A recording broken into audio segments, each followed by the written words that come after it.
Hello, everyone, and welcome to the fourth of 5 of our installments of our Healing Force of Business Virtual Summit. This is something that we've been putting on this month with the Rochester chapter of Conscious Capitalism. I know that we have many Conscious Capitalism members that join us for all of these and have been around a long time, but we always get some new folks as well. So just very briefly, Conscious Capitalism was a movement that started from a book called Firms of Endearment in 2007. Raj Sisodia, who was one of our keynotes a few weeks back, was actually talking about, what is it about some of these companies, that are setting themselves apart. And he keyed in on these 4 key tenets of what came to be known as conscious capitalism. They've got a higher purpose beyond just making profits. You need profits to survive. You got to keep the lights on, but the purpose of the company can and maybe even should go beyond that. They also have conscious leadership. So the leaders have to really embody that purpose, and they have to be servant leaders and not that old school command and control, but instead really focused on empowering their folks and being servant leaders. And then there's a conscious culture. So these organizations really focus and prioritize on the growth and well-being of their employees, really in a holistic sense. And then the fourth element was a stakeholder orientation. So rather than prioritize the needs of the owners or the stockholders, these companies try to balance the needs of the customers, the community, the employees, the environment, all of these really stakeholders in this whole ecosystem that in the long term needs to thrive in order for the business to thrive. And what he found through this study was that, actually over the course of, a 10-year period, these companies beat the S&P 500 by, about 8 times. So they were far more financially successful, ironically, by not just focusing on the bottom line.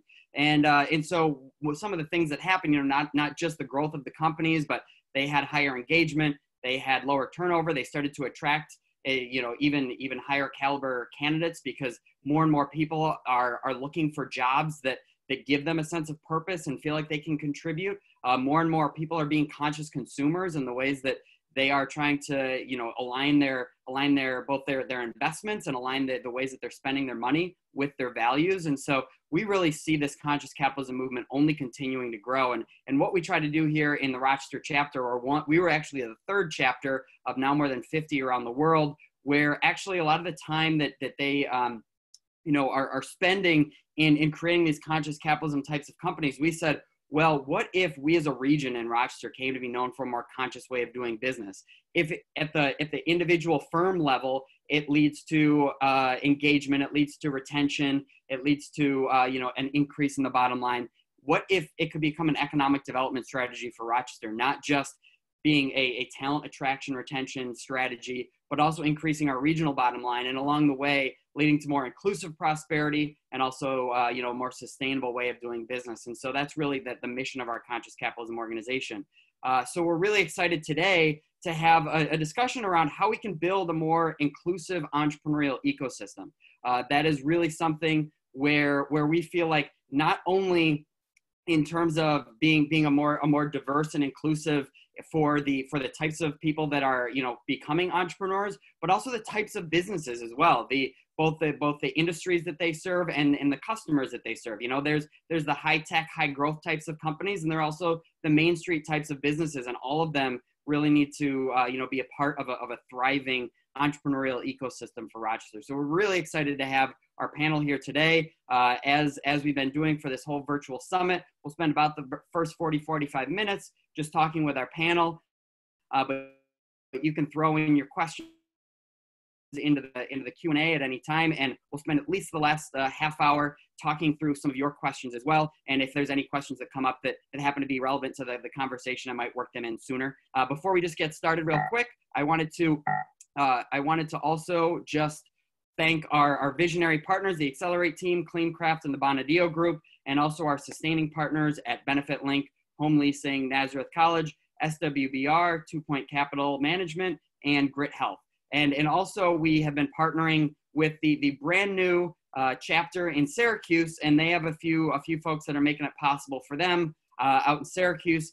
Loretto, Chobani, Strategic Financial Services, Gilroy, Carnot and Gilroy, Mohawk Global, and the Center for Corporation for Economic Opportunity. So thank you to all of those sponsors. We really couldn't do it without you.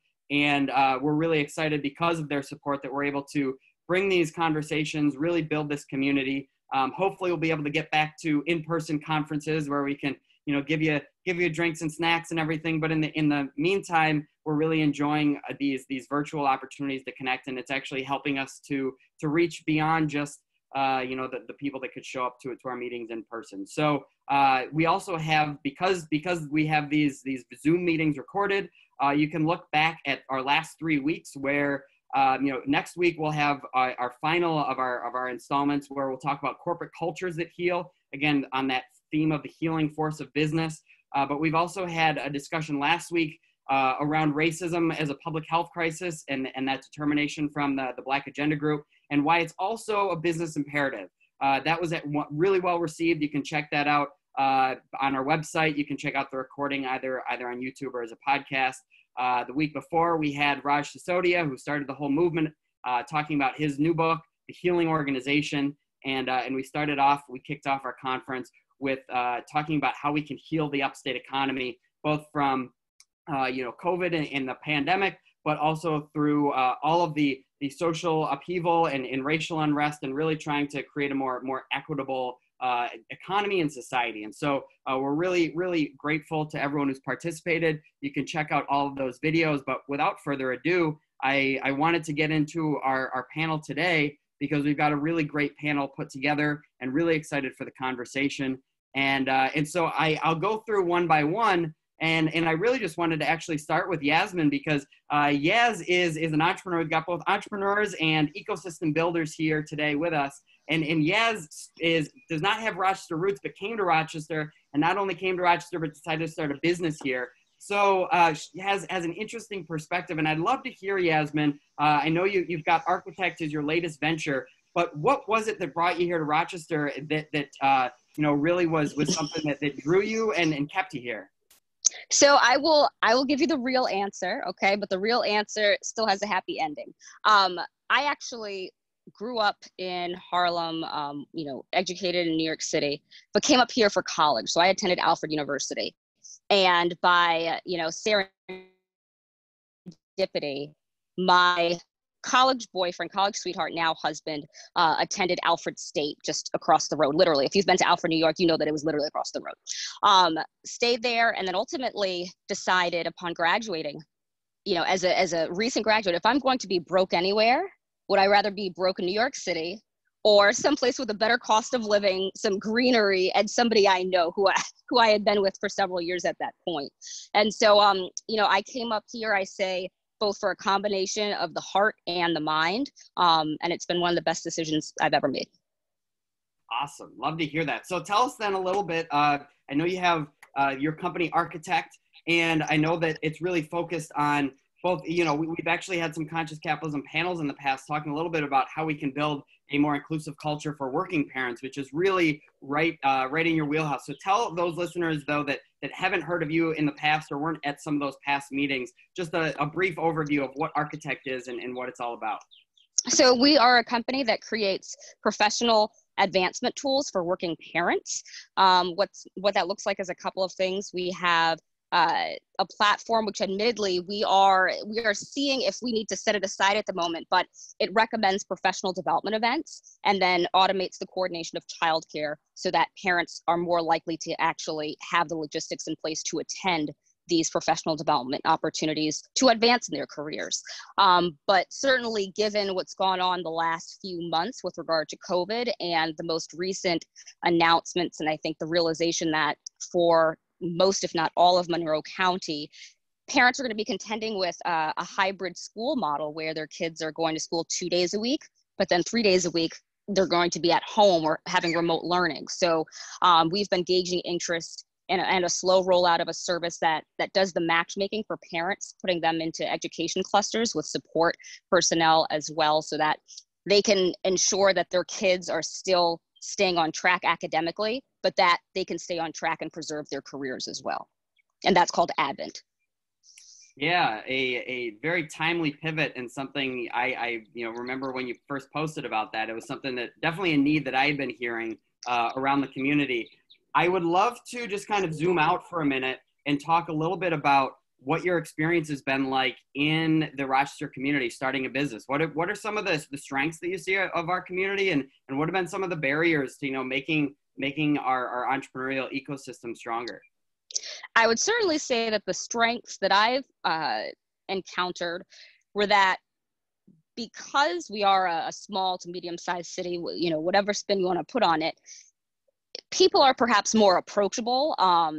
Government offices are more approachable. It's easier to get into them, to get paperwork if you need to file, to speak to people one-on-one, to get questions or answers to questions that you have.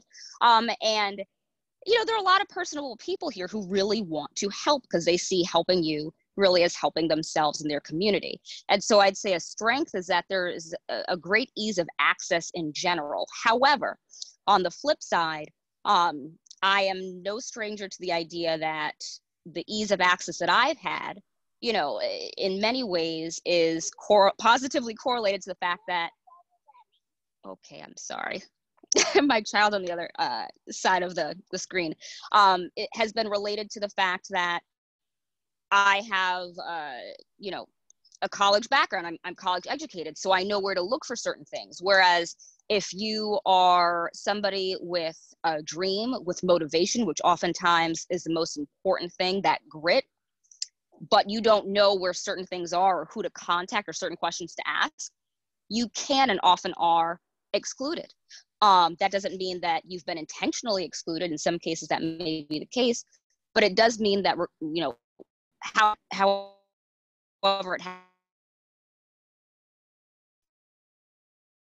are individuals or are ages. I will Lomax Jennifer's Horn, they're on here, who are doing great work to really claw back at those institutional or systematic or systemic weaknesses that Monroe County as well as other counties nationwide have had. But the strengths, like I said, ease of access with caveats. Weaknesses, which are being addressed, are figuring out how to be more inclusive all the way around. Great. Well, thank you. And you got us started right where I wanted to go next. I wanted to kick it over to Dr. Lomax Campbell. So thank you so much, Lomax, for joining us, and congratulations on recently your recent graduation. I saw you posting about that.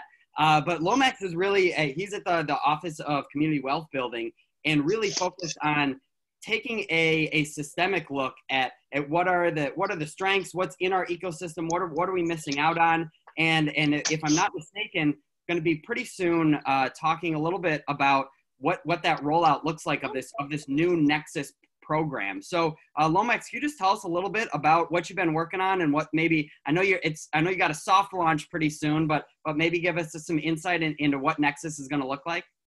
Yeah. So first off, Andrew, thank you for bringing me on to the show today. I know we've been trying to coordinate for about 6 months to a year, getting on each other's calendar, but we're not counting months. So I'm honored to be here today with you all. So when I first started with the Mayor's Office of Community Wealth Building in August 2018, my first charge was to build the office, first off, and begin to build Rochester's formal entrepreneurial ecosystem that's inclusive of Black and Brown business owners, women-owned businesses, and other disadvantaged populations, disabled, veteran, et cetera. And we ended up working with an organization called Living Cities. We received about $100,000 in funding from them to do a number of things, which includes building this platform we're regionally branding as Nexus I-90 Entrepreneurial Ecosystem Solutions.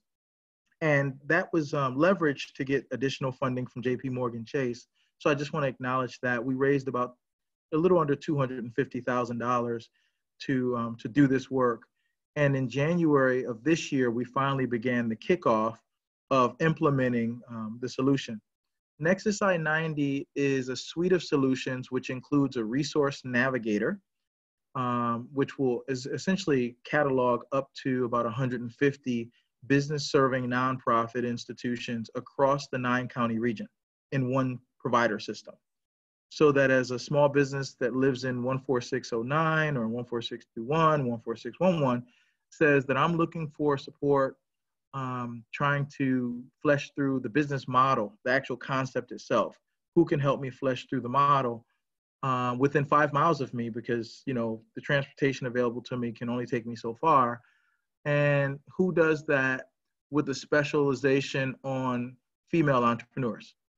That system will return for you all of the nonprofit business serving organizations, or what we call entrepreneur serving institutions or resource partners who specialize in that. If you say, I'm a second stage business trying to find capital to scale up, buy the building down the street, you know, who's in the backyard that does that? The platform will provide that information as well.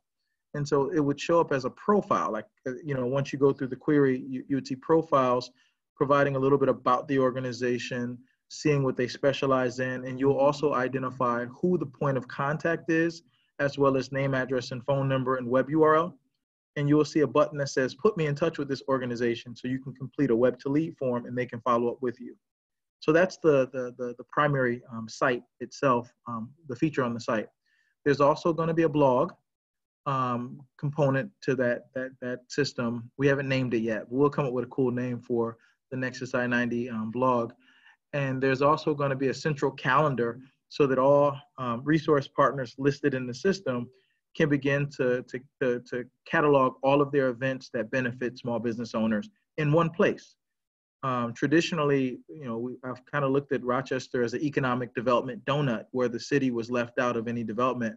And I can say that because I grew up on Parcells Avenue on the east side, and I've been here all my life. And a lot of times, a lot of the investments that have been made in supporting small businesses didn't include businesses that look like me. And so literally trying to centralize those things to make it easier to find, as Yasmin was talking about, easier to access, is a big deal. It's a really big deal. There's another component to that, which is going to be a back-end CRM system that will allow those business serving institutions to share data throughout the system. And so literally, if I'm working with a small business client, which my office does do, I work directly with small business owners on a number of different types of things to coach them and provide technical assistance. Let's say I refer someone over to Jennifer at the library to get some market research. And maybe because they were enrolling in our Moms Who Enterprise program in partnership with the Walker's Legacy Foundation, they also wanted childcare, so I referred them over to Yasmin. I would be able to capture those referrals and those corresponding interactions in the CRM system called SourceLink Pro. And so this allows us to have better collaboration, deeper levels of collaboration, and better data. And we're doing we've already started our second phase of development where we're securing an additional about $180,000 in grants from another funder, not to be named yet, to try to build out the ability for those resource partners to enter the data themselves, so that it becomes a single system of record for multiple organizations across the region, instead of having those silos and those battles over, you know, funding and other types of things. We work more collaboratively. That's great. Yeah, you know, I think that that's long been a challenge in Rochester. A lot of different organizations, sometimes not playing nice together. So it's exciting to see. And I know that you've been developing this for quite a long time and had some you know, a lot of different people that have been coming to the table for some of these discussions. So really excited about, you know, the potential for really making more connections inside the ecosystem. And I'm just curious from your perspective, you know, I know that there's been a lot of discussion just, you know, in general about whether it's Black Lives Matter, whether it's more just social justice in general. How do you see that fitting into the entrepreneurial conversation? What kinds of things do we need to be paying attention to in Rochester? Absolutely. Well, first off, let me let you know that I'm one of the founders of the Greater Rochester Black Agenda Group. So when that started in 2015, I was one of the 12 people at the table and helped write the agenda. So I everything I do is both social and economic justice. And, you know, I center my Africanness, my Blackness, because every day I show up looking like this, right?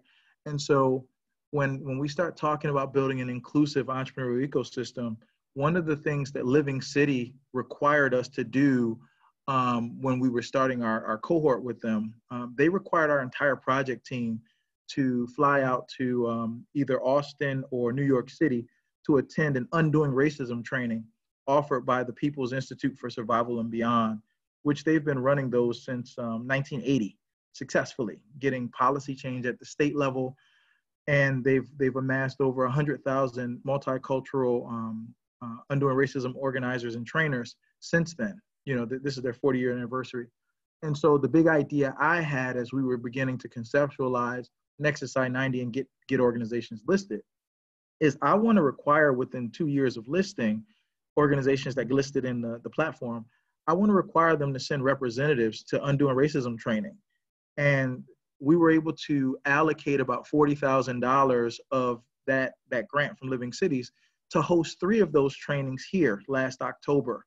We had about 85 organizational and community participants go through that 2.5-day training to learn about how systemic and structural racism manifests, and to begin to understand that we're all gatekeepers.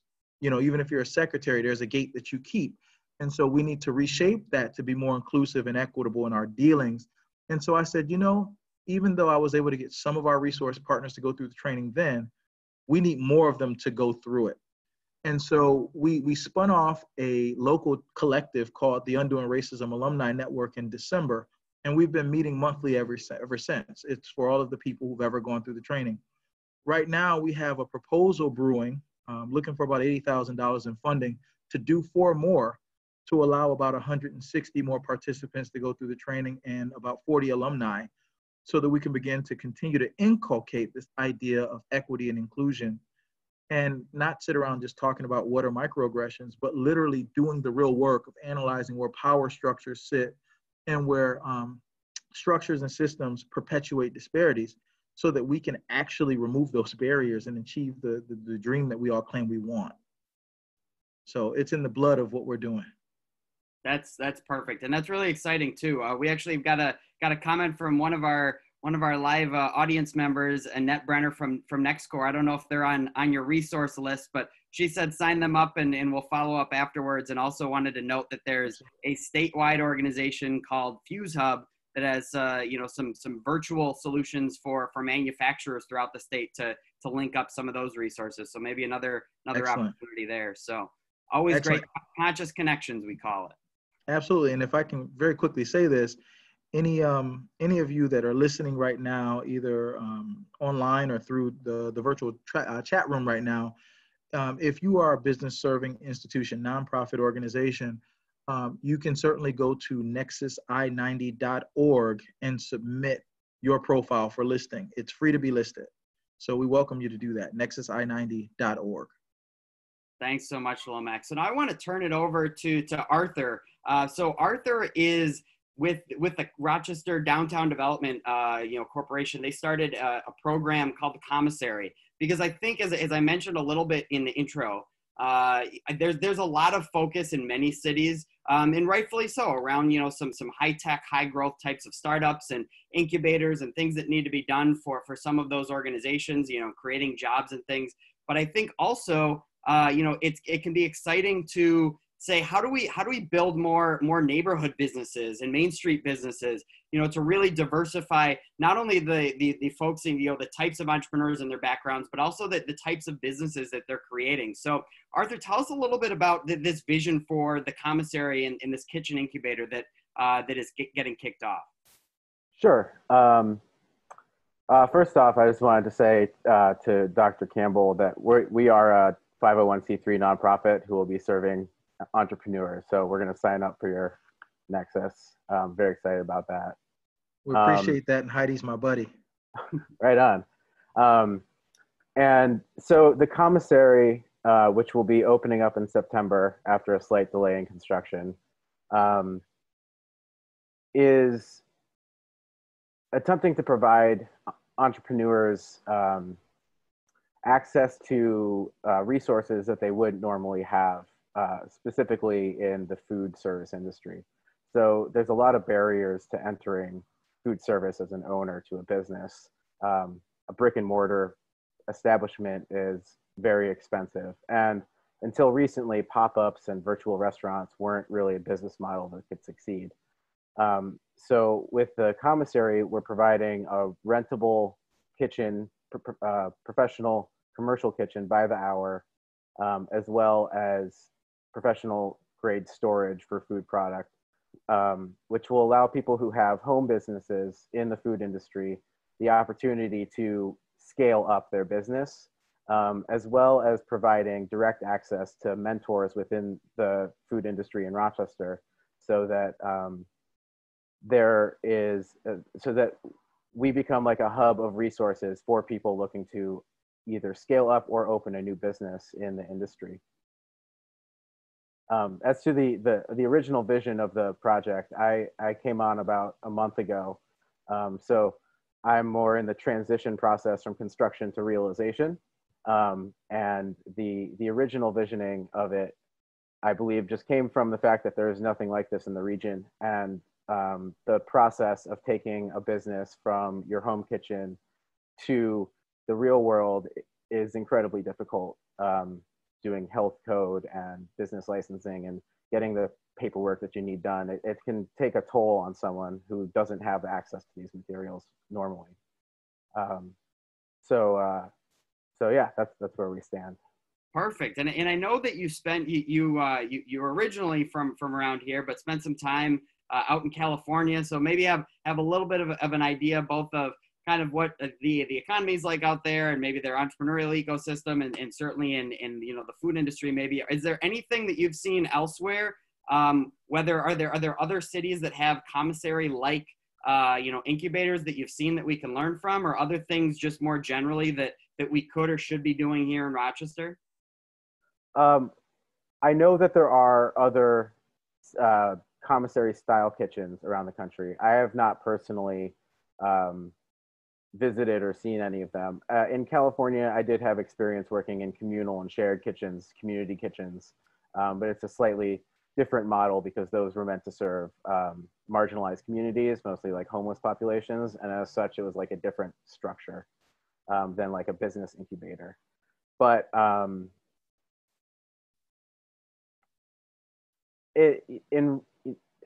think that it's important in Rochester to have this type of facility because Rochester is a hub of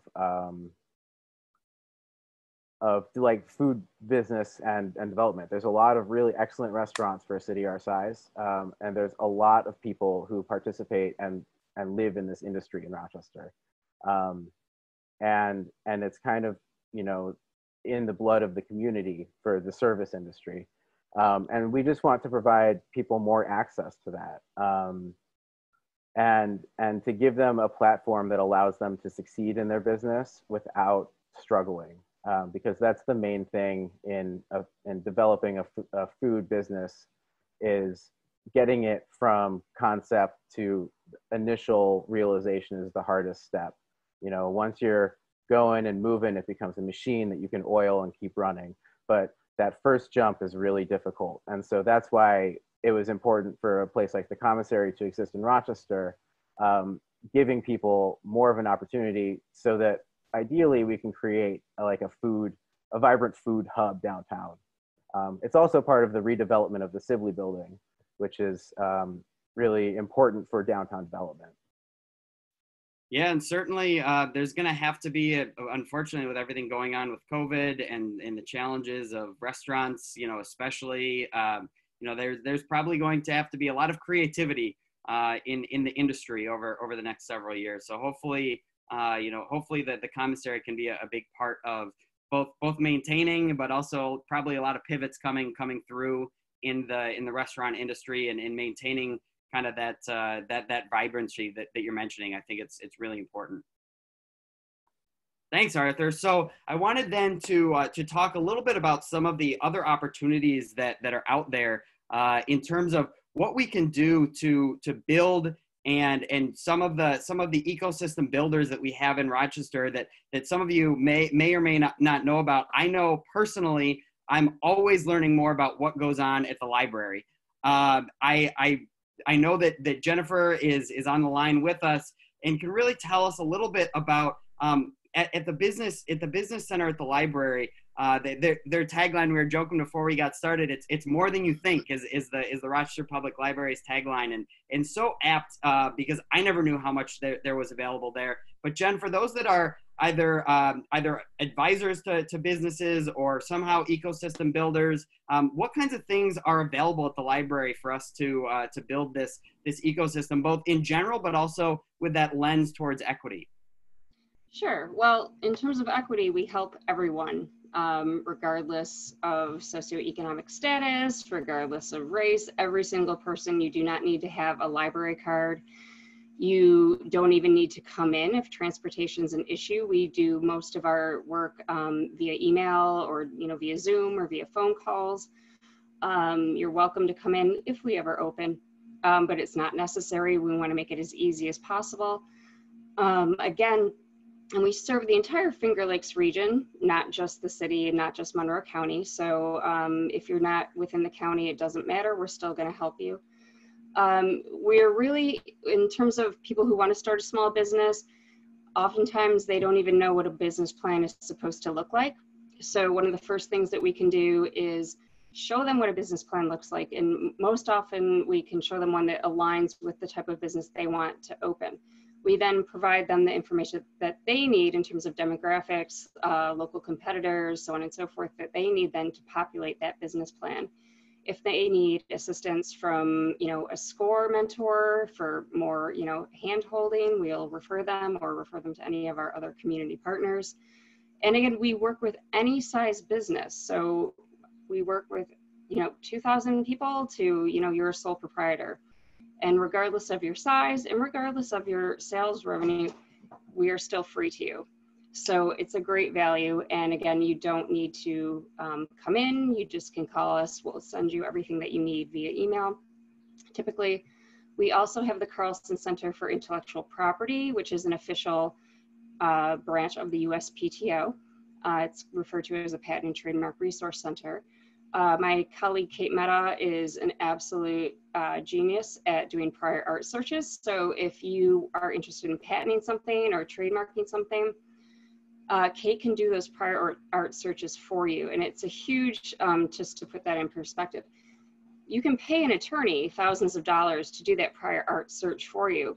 And if the attorney comes back and says, this has already been done, you really don't have anything novel, you've just wasted an insane amount of money, correct? We can do that for you for free. Again, we are also the only place in New York City or New York State that will allow you to speak with a patent examiner prior to submitting your patent application to make sure that it is correct and has all of the claims that are sorted, all the diagrams that are necessary. And again, we are the only place, and again, that is free. And they assign a patent examiner that is familiar with your type of technology, so it's not someone who is completely unrelated. And that cuts down on office actions. If you don't submit it the first time, they're just correctly, they're going to send it back to you, and back and forth, back and forth. So again, all of that is free. And Kate, she also has her own patent, so she's gone through the process. She's also has filed for copyright, so she's done that. So she's actually done all of these things herself that people are wanting to do. We also partner with people like the Commissary. So we try to have innovative approaches to everything that we do. So we received a grant for $5,000 to provide a small wares library in the Commissary, because you can rent out the commercial kitchen, but if your food processor is $300, or this knife is $100, and that high quality cookware that you need is still can be cost prohibitive to realizing your dream. So we are placing that in the Commissary for their tenants or renters to use, and hopefully that just gets them closer to their goal. Great. So I'm curious, from your experience, what are the types of businesses that you typically see? Are they mostly on the manufacturing or patenting or physical products, or what are the types of businesses that you typically serve? Anything and everything. So extremely high tech, like the Luminate finalists, to I want to have a food truck. One of the things that I see most often that I sort of struggle with is, especially, people come in and they're like, I want to start a nonprofit.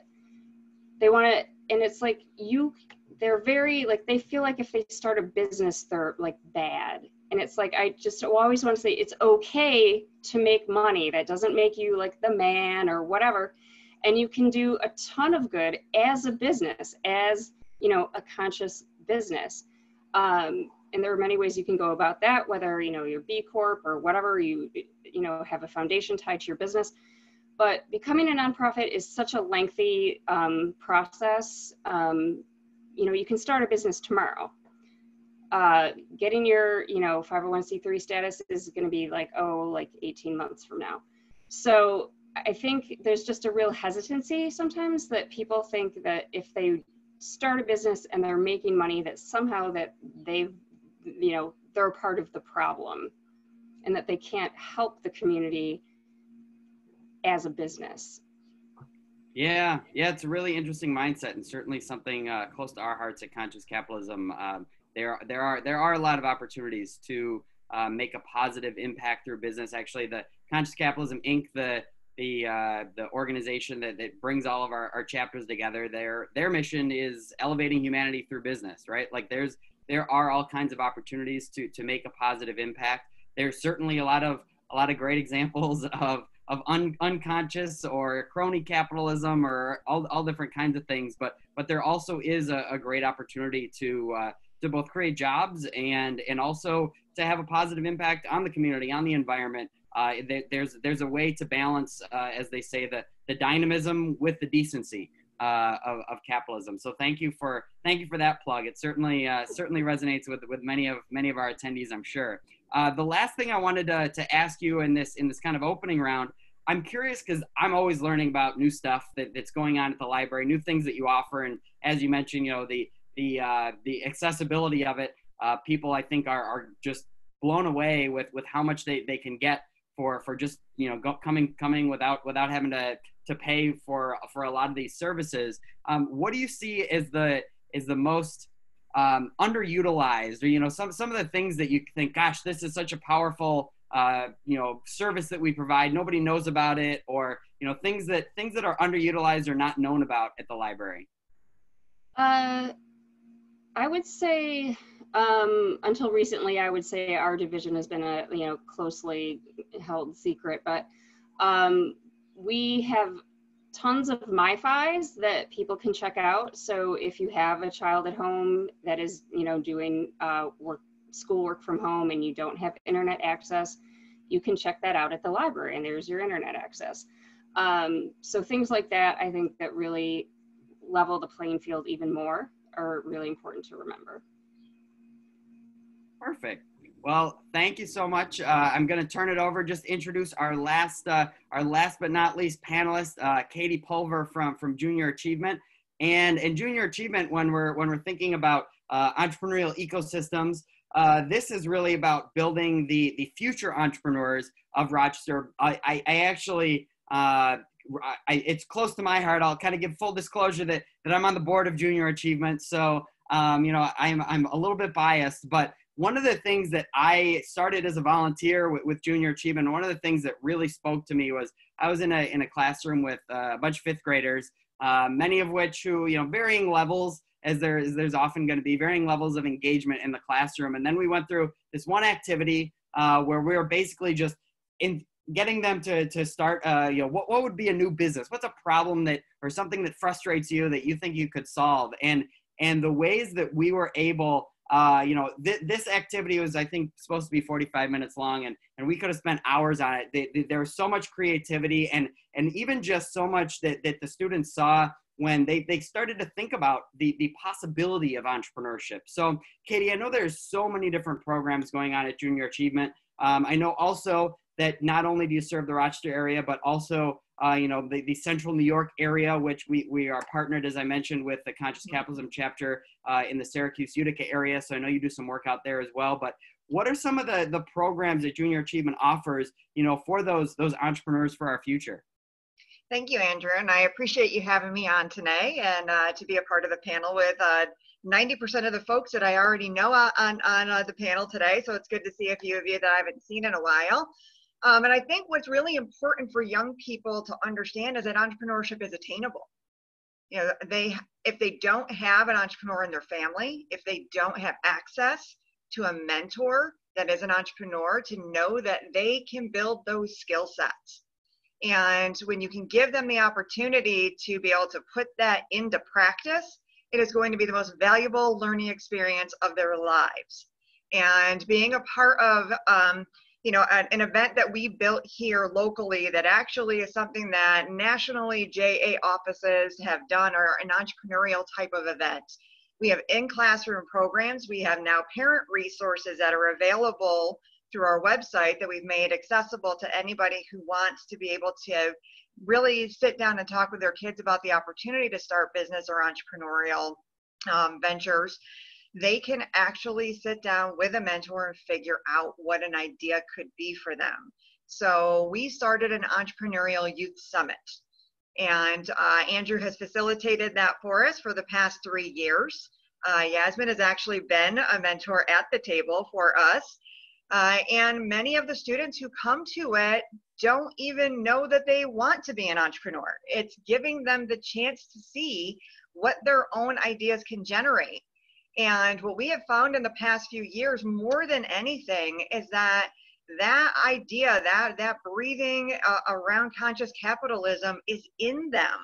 They truly do not want to do anything that doesn't ultimately benefit the communities they live in.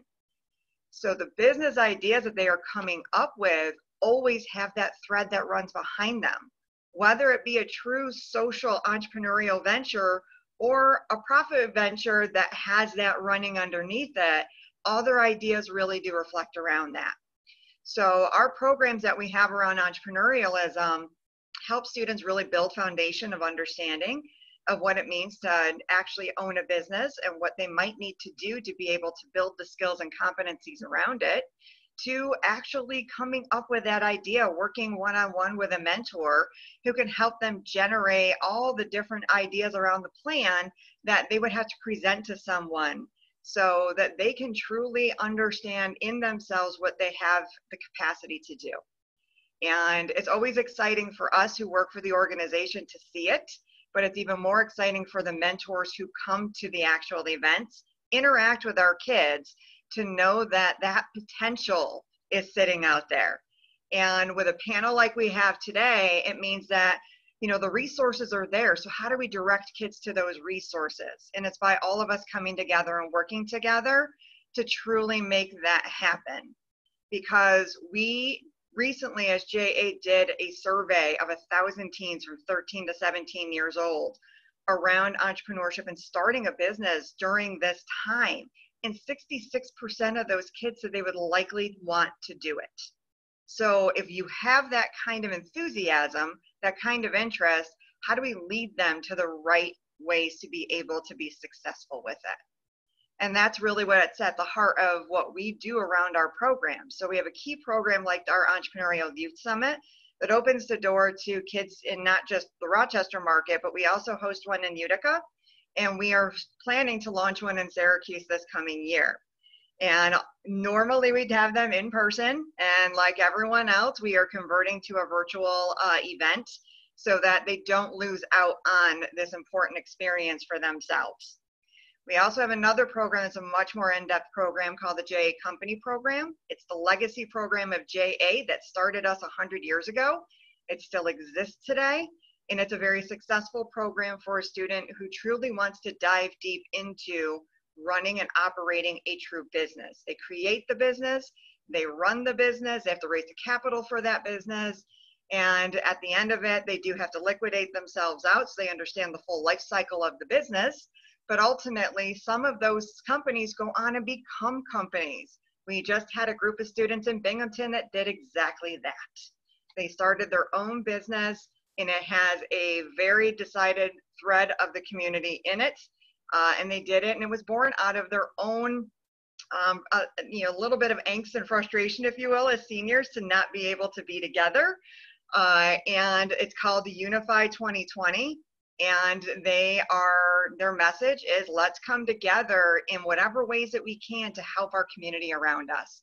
And they have quite a group of following that is starting, and it's really exciting for us to see them thrive, because that's exactly what we want to see happen.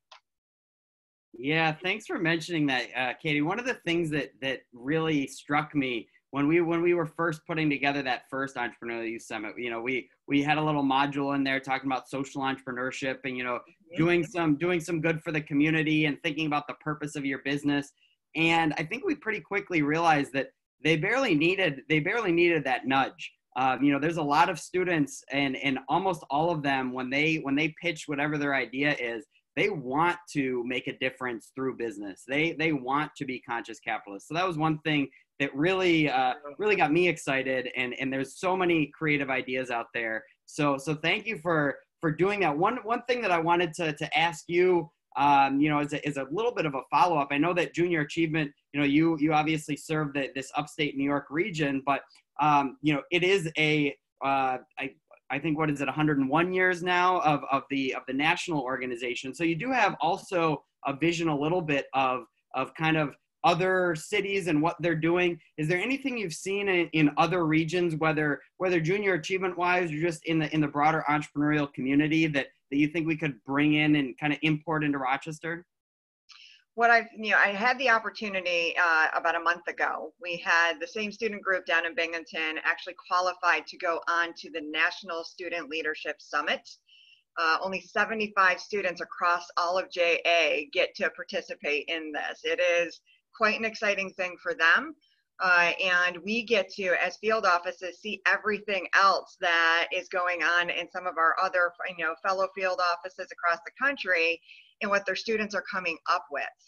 And what I see out of it is really strong mentorship ties, because it is not just, we don't get anything done that we do and we set out to be able to offer young people without the group around us that helps us do it. And so those that have strong programs and strong offerings really do have incredible mentorship groups around them, whether it be an individual, a corporation, or, you know, collaborative groups such as Conscious Capitalism that comes together and says, we believe that we can make a difference together, and we'll go out and work with these kids in a very, you know, I would say strong capacity. I mean, they truly spend hours, days, weeks, months with these kids, wanting to foster and grow them. And I see that being a strength that we have here in our upstate New York communities, because, you know, we have a rich entrepreneurial history. We know that these things can be made possible and that great businesses can thrive and great communities can thrive from it. And so coming together and truly living the vision as one and getting our kids there to see that the risk is worth it to them. As we know, we have a young group of people that tend to be a little bit more risk adverse, and they're risk adverse because they've had things happen either to their families or they just lack knowledge around what they can do with something. And so when we are able to come together and show them that it's possible and that the things that we all have around us that help them, then we're going to see a change happen. So I would encourage people to go out and mentor, because it is going to make a difference in our community's ability to thrive, not just our individuals who live in it. Thanks so much, Katie. Yeah, I hope that some people are listening, maybe want either to pay it forward by being mentors and coaches and going out as volunteers, or maybe they know some young people that could use a little bit of inspiration. So thank you for everything that you're doing. I wanted to turn it back over to Lomax, because we've talked a lot about resources. We've talked a lot about you know, the ecosystem. But one of the things that can be a challenge, and especially when we're thinking about kind of that equity lens, is funding.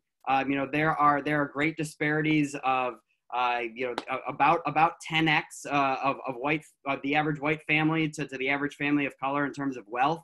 You know, those kinds of generational wealth can be one of the ways that people start their businesses, or maybe have some of that security to start their businesses. Is there anything that's part of Nexus or that are opportunities out there, you know, for us in Rochester to create some more equitable funding sources?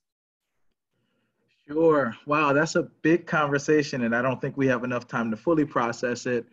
So as it relates, so there's a couple approaches. The first thought is that oftentimes when we start talking about race and racism and the issues around that and the other isms, is oftentimes we think programs are the way to go. And so we try to create programs that ultimately tries to fix broken people or help broken people start businesses, instead of trying to fix systems that aren't broken but are not designed to serve everybody. So in terms of funding the training to help people begin to change the systems, we are actually using a model where about 10 to 15 collaborators, organizations, are putting up $2,000 to $3,000 a piece and getting that leveraged to get additional funding from external funders to begin to push the training to help people change systems. As it relates to the entrepreneurs themselves, a lot of small businesses don't qualify for a number of financial programs because they create barriers. So like I know at the city, we have a couple of programs that are available, like the Kiva loan, a crowdfunded loan program, which is a 0% interest loan.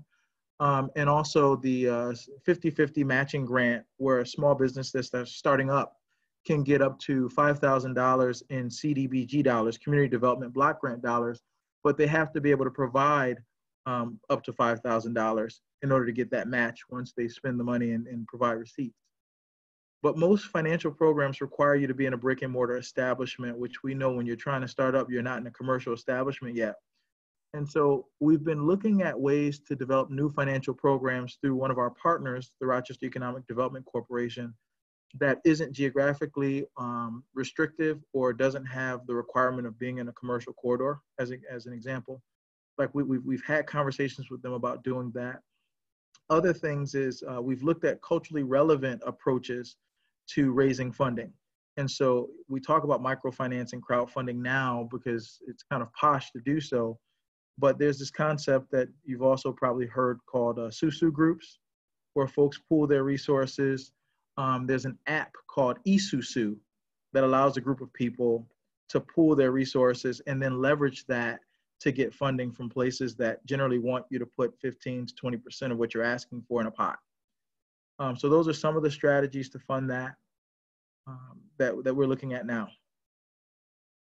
Yeah, wow, that's exciting. I like, you know, there are so many you know, barriers from that, but as you're mentioning, a lot of the ways of overcoming those barriers have been around a while. So it's neat Forever. to see that there's some maybe technology solutions to even make some of those be able to happen even more readily. So that's great. Absolutely. And I'll share this, Andrew, too. A lot of times, because we're often responding to the crisis that comes from inequity, we don't put long-term solutions in place so that in the future this isn't a problem. Some cultural communities take advantage of well-known tools like life insurance, where a lot of times it's the inheritances that are left behind that folks use to seed their investments. You know, whether it's the family, like when my father passed away, we had 3 rental properties that my father left to my mother. But by the time she passed away, I want to say we were really just trying to get rid of those assets and divvy up the benefits of selling them. But they were in areas that were on decline. But had that been more of a common thing in the Black or Latino community, to be able to leave properties to your children and then say, well, I don't want to be a landlord, but what I could do is sell this property and invest it in a business. You know, if we began to push people towards asset building, you know, now there's a longer term prospect of being able to leave something behind that future generations can benefit from.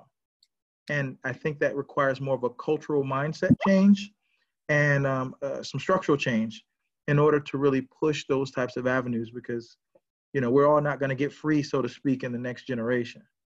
It's got to be a longer prospect. Thank you. Yeah, very important. I know, Yaz, that you have to run at the top of the hour. So I had a question that I wanted to shoot your way before you got to run.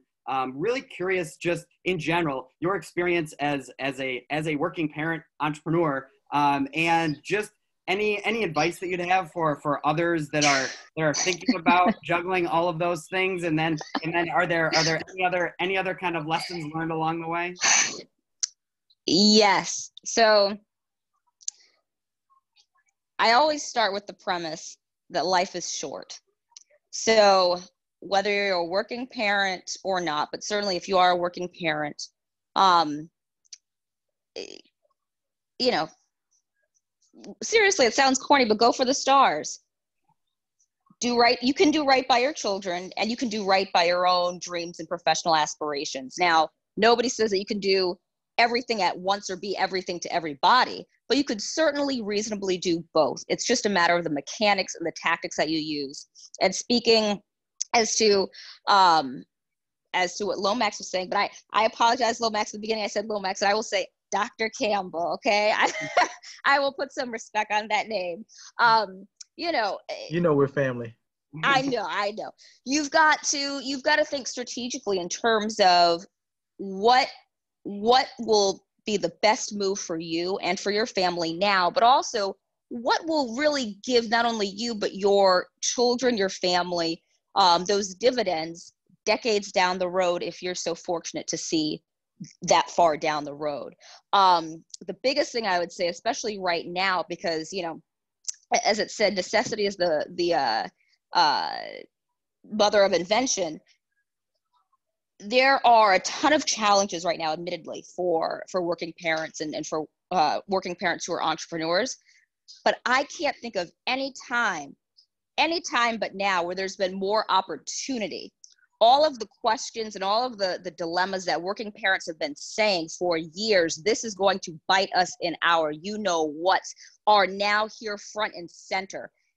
Obviously, you hate to say, oh, well, you know, we had to have this to get this, because that's a bit too ghoulish for my taste. There is something to be said for the fact that it did take a catastrophe for virtually everybody to see that there's a serious childcare problem and childcare desert, not only in Rochester, not only in Monroe County, but in the United States. So how do we think collaboratively, innovatively, with public and private partnerships to get this right? Or else, you know, we will all succumb to the disaster that will be the downstream effects. So, you know, think strategically, find community. Facebook has been really great. There have been groups popping up everywhere. Self-care is not just for a day at the spa. I strongly consider self-care really reflecting, if you want to take out a journal or something, take out a journal. Heck, if I know I'm turning into my mother and I've got tons of little receipts in my purse that I'm accumulating, okay, completely turning into my mother. Take something and write down, you know, when it comes to mind, something that you want to do, especially if you are entrepreneurially minded. Oftentimes the craziest ideas become the most groundbreaking ideas. So if you can, jot things down. Don't discount your intuition, because you have it for a reason. Pace yourself, because what do they say? It's a marathon, not a sprint. And I firmly believe that even in the midst of all of the sorrow and all the challenges that we've experienced the last few months, everybody, including working parents, will be fine, but we're going to have to be fine together and to work together strategically. Love it. Thank you, Yas. Well, we really appreciate you joining us. We'll make sure that any working parents or companies that are trying to evolve their culture to be more inclusive for working parents has all the info to get a hold of you. Really appreciate you joining us today. Thanks for having me. Take care, everyone. So Arthur, in the experience that we've been mentioning a little bit, talking about the commissary, you mentioned that we were kind of running, you were running a little bit behind on the construction, but I'm sure there's a lot of other things that are changing because of COVID. How do you see the industry, especially in Rochester, but more broadly as well? How do you see things changing, or how do we need to evolve, or are there any restaurants out there that are leading the way of that evolution of what's going to be next? Well, at the commissary specifically, we are working through our COVID protocols right now, and it's going to change the operation of the space. We initially had 14 rentable stations, which could be used simultaneously, and we have since reduced that to 6 to 8 stations depending on the usage. So the the scheduling and the community of members becomes more important when there's less physical access to the space, because everybody has to work together in order to be able to utilize everything while still maintaining distancing. As to the broader industry, the things that come to mind for me in terms of restaurants leading the way is to how to change operations to be more beneficial to their communities during this during the crisis and then moving forward. There have been a number of very high-end restaurants who are now doing essentially like soup kitchen style operations where they're creating lots and lots of prepackaged food to be delivered to people who don't have access to it, either because of COVID or because of other reasons. And so utilizing their platform as a community center, as a food center, because people gather around food, it's a thing that we do as humans, and taking the resources that they have, and instead of only catering to a very exclusive clientele, they're now opening themselves up to the broader community. And I think that that's a model that we want to implement and integrate as food service professionals moving forward, so that we have a community focused mindset in what we're doing, and that the service isn't accessible only to certain people. Yeah, it's gonna be interesting to see how things change. So you know, thank you for leading that. It'll be probably figuring out as we go along, as much of the last few months has felt like, you know, for better or for worse. Yeah, absolutely. So I saw a question that came up in you know, a little bit of discussion in the chat about it. Barb asked a little bit about whether junior achievement you know, has anything for college age students. It sounds like there is a few things that the junior achievement does that, Katie, maybe you could talk about, but then I'd be curious from either Jennifer's perspective or Dr. Campbell's perspective. Are there any other things, or maybe even Arthur's perspective, any other things that you're seeing either that you could do or that we could be doing in Rochester to encourage more young entrepreneurs?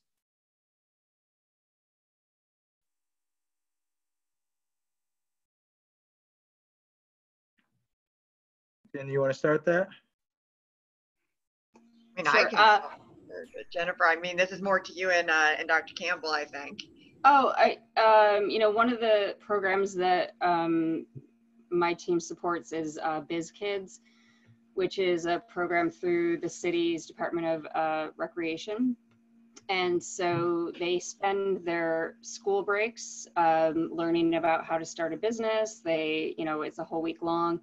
They end up pitching, you know, at the end to judges.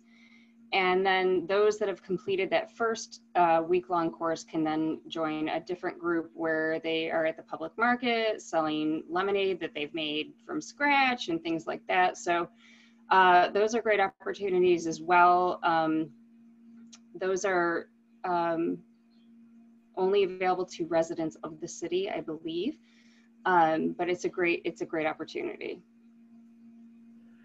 And I'll pick up there and say that I know, so my undergraduate and master's program were at Rochester Institute of Technology. And while I was a student there, at least as a graduate student, RIT strategically made the decision that all students should get exposed to entrepreneurship, being that they have a legacy of being an applied education institution. And so whether you were a computer science major, engineering major, photography major, liberal arts student, business student, you were expected to take Entrepreneurship 1, 2, 3, which was a series of classes that introduced you to entrepreneurship. And also they invested in building out, what was it called? Global Village. And they had an entrepreneur house upstairs, you know, on the second story of the facility over in Global Village, so that the actual students that were across majors or across disciplines would literally be co-located for a period of time to work on their venture together. Some other strategic investments they made was putting venture creations together and focusing on how they supported student entrepreneurship out in their venture creations facility on John Street. And then they put the the Center for Urban Entrepreneurship downtown that Ebony Miller Wesley, my counterpart, now oversees. So that's probably the deepest level where you do a full strategic integration and invest in structures and personnel dedicated to that work and embedded in the system and functioning of the institution, right? But on a less intense level, to build out an entire curriculum that takes students from any major and says, listen, you can take these skills, and traditional education prepares you to be somebody's employee, but there's nothing to flip the concept and say, well, we don't want you to just learn how to pursue a job, but also learn to create a job.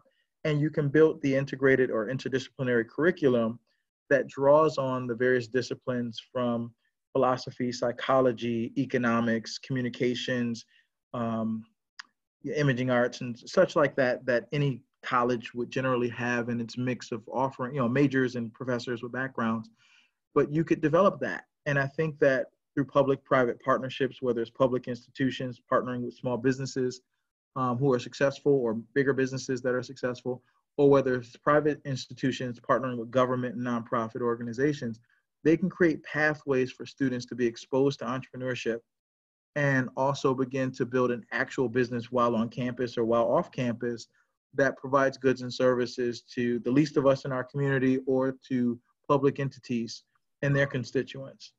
It's just that has to be a strategic imperative as colleges and universities across our region experience the ongoing decline in enrollment, and because of our new normal have to shift to online learning. It actually should be an incentive to develop those new revenue streams, right? Because I know when I was an undergrad at RIT, if you were in venture creations, which I was for 3 years, and you build a successful business, I believe the institution would retain a percentage of what the business made as a way to sustain that profit center, if you will.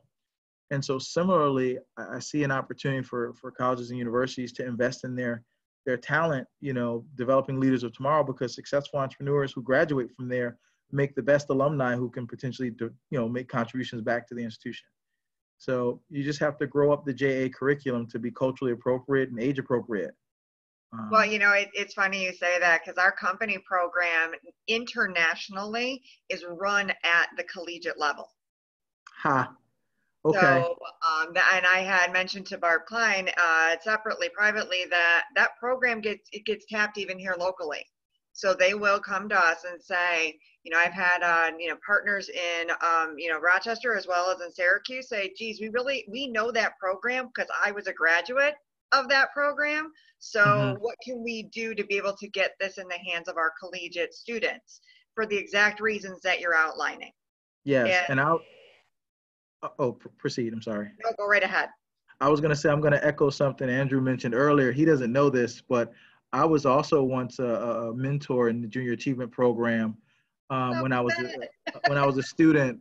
Peter Rosenthal over at RIT, one of the most loyal volunteers and coordinators of the program, pulled me into it. And for several years, I would do the curriculum, the JA and the day program. When I was working at Monroe Community College, we launched a platform called Career Coach, the MCC Career Coach.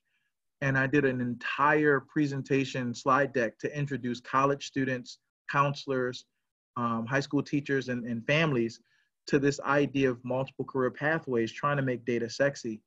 And we had a component where we introduced finances and how to convert annual salaries to hourly income data and vice versa. And we used the Junior Achievement Program materials and adapted it to the college student context. So I just want to kind of lift up the salience of Junior Achievement and how I've seen it work in the college environment, because we used it with MCC students.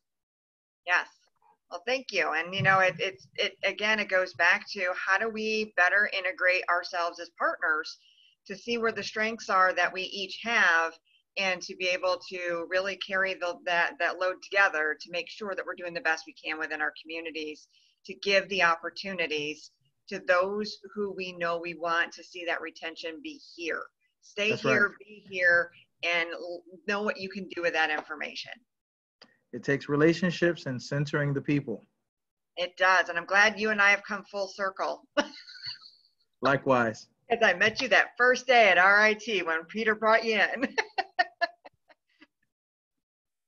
Perfect. I again love the conscious connections that we can always make, among our panelists and attendees too. We are running short on time, so one of the things that I like to kind of end with, give everybody maybe just a minute or so to wrap up kind of final words is, and Jennifer kind of started us with it already, just in terms of that purpose and trying to be more of that conscious capitalist, and whether sometimes I always joke that people hate the word conscious capitalism because half the people hate the word conscious because they're pure capitalists and pure all about money, and the other half hate the word capitalism and they're all about the conscious, and maybe they want to go start that nonprofit. So I would love to hear from each one of you, whether your own experience or what you might say, whether to a young person or somebody that does want to make a difference, about the importance of making a difference through business, whether it's convincing those capitalists to be more conscious, or whether it's convincing those conscious folks to be more capitalist, just that power of business and what you might say to somebody.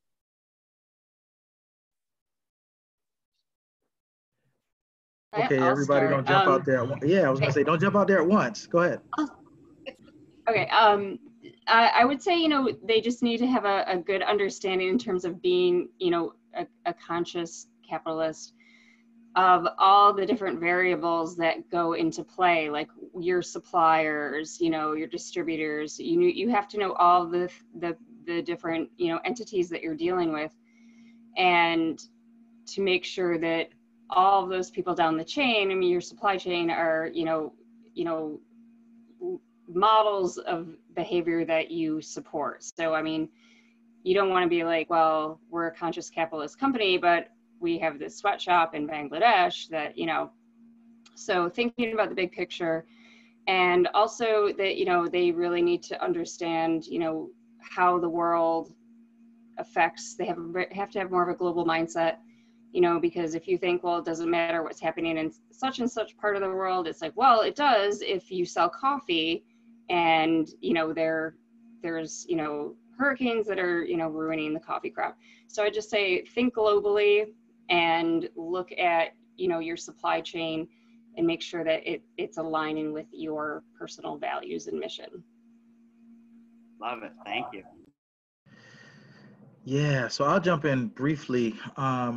This is a philosophical issue, right? Because the truth is, even though we claim we're like rah capitalist society, there's a lot of socialized services in America, right? We get roads and bridges taken care of. We get EMTs and paramedics and fire department and law enforcement paid for by tax dollars that we put into a big pot.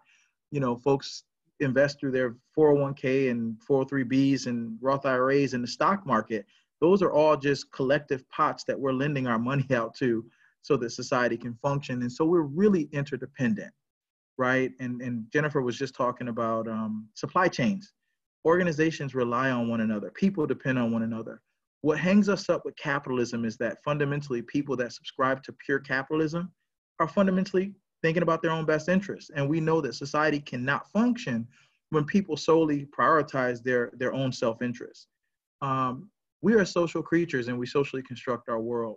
And so we have to collaborate. The reason why we've moved into an industrial age, to an information age, and our current age that we're in now is because of human collaboration. And so the consciousness piece to the conscious capitalism construct is relevant because it means that you subscribe to the idea that you can do good and do well at the same time. And capitalism, because you realize that you need capital as a tool and as a structure to function in society. It's not bad unless you frame it as being bad.